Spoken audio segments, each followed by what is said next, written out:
Put your hands where I can see them."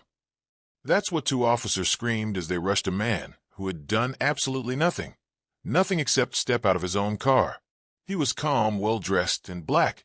And to those officers, that was all it took. They slammed him against his SUV, ignored witnesses, refused to check his ID, and cuffed him in front of a crowd recording every second. But here's the twist. As the officers bragged about catching a car thief, the man kept repeating one warning. "Call your captain. You're making a serious mistake." They laughed. They mocked him. They threw him in the back of the cruiser. But then one phone call changed everything. The sergeant's voice exploded through the phone. "Are you out of your mind? That's Chief Jonathan Hale, the new police chief you're supposed to report to." Those officers went pale. The crowd gasped. The cameras kept rolling.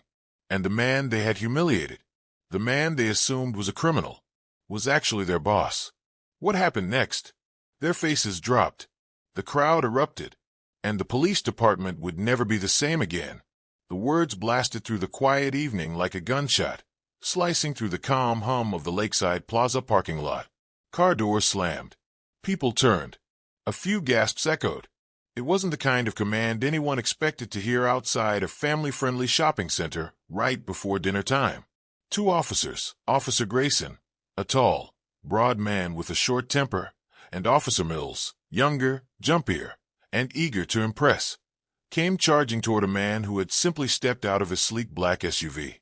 The man froze, startled, his phone still glowing in his hand. He had only been planning to pick up his takeout order from the restaurant 10 steps away. He stood there completely still, unsure why he was suddenly the target of this explosive confrontation. He was well-dressed in a navy blazer, crisp shirt, and polished shoes. His posture was calm, confident, someone who clearly wasn't expecting trouble. But what the officers saw wasn't his clothes, or his behavior, or his composure. They saw his skin. And in that moment, to them, that was all they needed. "Sir, you match the description of a suspected car thief," Grayson barked, one hand hovering near his holster as if expecting resistance. The man blinked. "I just parked my car." His voice was level, steady. "What description?" "Don't get smart," Mills snapped, already stepping behind him. His voice shook slightly, not with fear, but with the thrill of being in control. "Turn around. Hands behind your back. Now." The crowd forming nearby began murmuring. People pulled out phones, recording. Some shook their heads. Others whispered angrily. A woman yelled, "He didn't do anything. I saw him park. He didn't steal anything." But the officers were locked in. They didn't ask a single question. They didn't check his ID. They didn't stop long enough to think. They cuffed him with unnecessary force, pushing him against the SUV as if he were a violent fugitive. He didn't fight, didn't protest, didn't raise his voice. He simply looked at them with a calmness that made the crowd wonder how many times he had lived through moments like this. The officers, however, had no idea who they were arresting. What they saw was a suspect. What they assumed was guilt. What they were seconds away from discovering was that this man wasn't a thief, wasn't a criminal. He was their new police chief, and their world was about to come crashing down.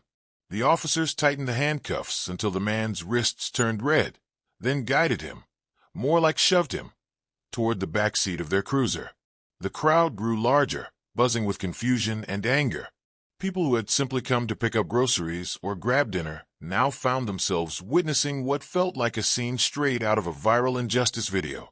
Grayson, chest puffed, recited the Miranda rights loudly enough for half the parking lot to hear. It wasn't procedure, it was performance. He wanted the crowd to know he was in control. A middle-aged woman wearing a supermarket apron stepped closer. Her hands trembled, but her voice didn't. "Officers, he didn't do anything," she insisted. "I've seen him here many times. He parks here every week." Mills didn't even look at her. "Ma'am, step back. We're handling an active investigation." "Investigation?" Someone scoffed from the crowd. "He literally got out of the car he drove in." But the officers kept going, refusing to let reason interrupt the adrenaline rush. The man being arrested inhaled slowly through his nose, keeping his eyes steady.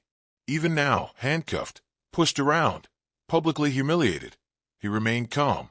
His voice was quiet, controlled, almost unnervingly composed.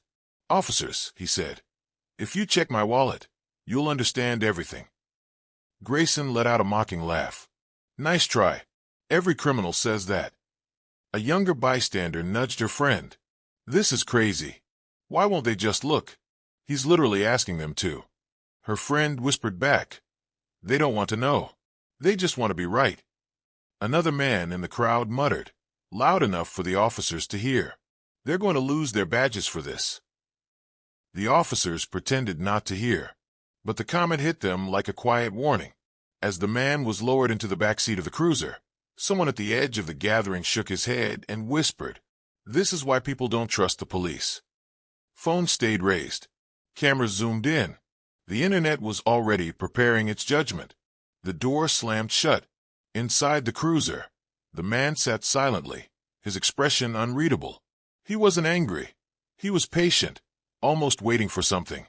If the officers had listened to a single witness, if they had checked his wallet, if they had taken even 5 seconds to verify their suspect, they would have realized the truth instantly.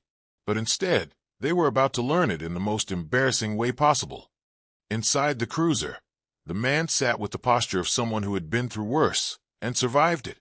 His breathing was steady, his gaze calm. Anyone else in his situation might have been panicking or shouting, but he simply looked at the officers through the window, as if evaluating their every move. Finally, he spoke through the cracked window in a low, steady voice. "Officers, you are making a serious mistake. I advise you to call your captain. Immediately." Mills let out a loud snort. "Oh, great. Another one of those. Everyone we arrest knows someone important." "Save it, man." But Grayson hesitated. Something about the man's tone wasn't bravado. It wasn't fear. It wasn't even anger. It was certainty. "Fine," Grayson muttered, annoyed. "I'll call the sergeant, but only to speed this up." He stepped a few feet away and dialed. "Sarge," he began confidently, "we've apprehended a suspect matching yesterday's car theft description. Refused to cooperate. Claims he's someone special." There was a pause. A long one. Then the sergeant spoke slowly. "What's his name?" Grayson rolled his eyes and glanced at the man's confiscated wallet. "License says Jonathan Hale." Another silence. But this one was different. Tense. Sharp. Then the sergeant erupted loud enough that Mills flinched even from several feet away. "Are you out of your mind? That's Chief Jonathan Hale." Grayson froze. Mills' jaw dropped. The sergeant kept going. "The new police chief. Sworn in yesterday. The man you're supposed to report to next week." Grayson's face turned the color of chalk. Mills' pen clattered to the pavement. The sergeant wasn't finished. "Get those cuffs off him right now. I'm on my way. And if he presses charges, you two won't even get to finish the shift." For a moment, both officers just stood there, stunned, staring at each other with wide, terrified eyes. Every mistake they had made replayed in their heads. Not checking the ID, ignoring witnesses, escalating without cause, assuming guilt based on appearance. Their careers, their reputations, their futures, all of it suddenly hung by a thread. And that thread was sitting handcuffed in the back of their own cruiser. The officers practically sprinted back to the cruiser, stumbling over their own feet.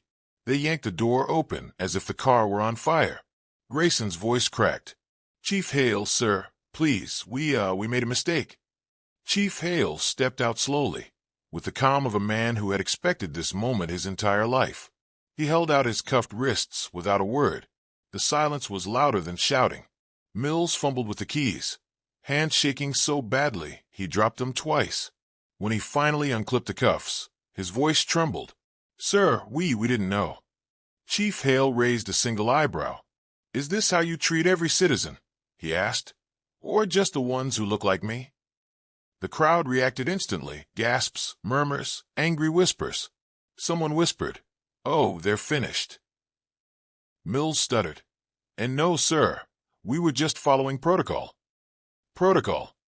Hale repeated, his voice dangerously calm. "Your protocol includes ignoring a man's ID, dismissing witnesses, escalating without cause." Mill's mouth opened, then closed again. Grayson looked like he might faint. All around them, phones continued recording. And this time, they weren't just capturing an arrest, they were capturing accountability. Chief Hale turned to the bystanders. "Thank you all for speaking up," he said. "No citizen should feel unsafe doing something as simple as parking their car." The crowd nodded, some even clapped. Grayson, pale and sweating, leaned in and whispered desperately, "Chief, if possible, please don't report this. We really didn't know." Chief Hale looked at him for a long moment. "Officer Grayson, the problem isn't that you arrested me." He let the words hang heavy in the air. "It's that you arrested a man who did nothing wrong. Whether I'm the chief or a janitor shouldn't matter." The crowd erupted in applause. Mill's shoulders sank. Grayson looked at the ground. Chief Hale didn't yell. He didn't insult them. He didn't threaten them. Somehow, his disappointment hurt more than anger ever could. And the cameras kept rolling. The next morning, Officers Grayson and Mills sat stiffly outside Chief Hale's office, dread twisting their insides. They had barely slept. Every rumor in the department had spread overnight. The new chief is going to fire them. Arresting your own boss? They're done. They won't even make it to lunch. When the office door opened, their stomachs dropped. Chief Hale stood inside, facing the window, hands clasped behind him. He didn't turn when they entered. "Sit." His voice was calm, too calm. Grayson and Mills sat like nervous schoolboys, waiting for punishment. "You two humiliated me yesterday," Hale said, still facing away. "But more importantly, you humiliated this department. You proved exactly why people fear us." Neither officer dared to speak. Finally, Hale turned to face them. His expression wasn't angry. It was disappointed. Deeply. "You assumed guilt without evidence. You escalated without cause. You dismissed witnesses who tried to help." Grayson swallowed hard. Mills stared at the floor.